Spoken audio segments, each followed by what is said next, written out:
Calcium அப்படின்னு வரும்போது நைட்டில் வந்து படுத்துக்கும்போது மில்க் எடுத்துக்கிறது ஒன்று. அதே மாதிரி எதெல்லாம் நம்ம எடுத்துக்கிறோம் அதெல்லாமே வந்து நம்ம அப்ளிகேஷனில் கொண்டு வரணும்.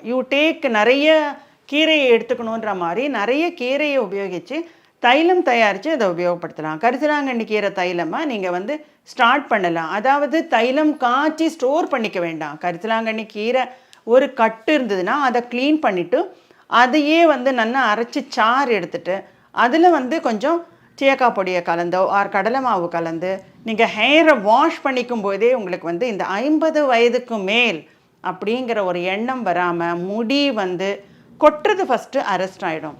When the hair fall gets arrested there is definitely a possibility of growing the hair.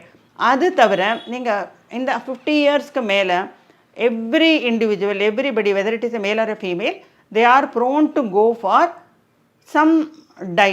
இந்த கெமிக்கல் பேஸ்ட் டையை உபயோகப்படுத்தும் பொழுது 50 வயதுக்கு மேலே முடி சாதாரணமாக உதிர்றதை விட கொஞ்சம் நிறைய உதிரும். அதுக்கப்புறமா நடுவில் வந்து வித்தெல்லாம் வரும், வைடாகும், லைன்ஸ் வைடாகும். இந்த மாதிரி ஒரு பால்னஸை வந்து நம்மளாக வந்து பர்ச்சேஸ் பண்ணிக்காமல் இருக்கலாம். அந்த சமயத்தில் வந்து நிறைய மெயின்டெனன்ஸ் தேவை. இப்போ டீனேஜில் 20 இயர்ஸ் வரைக்கும் estrogen is there to take care of the skin and the hair.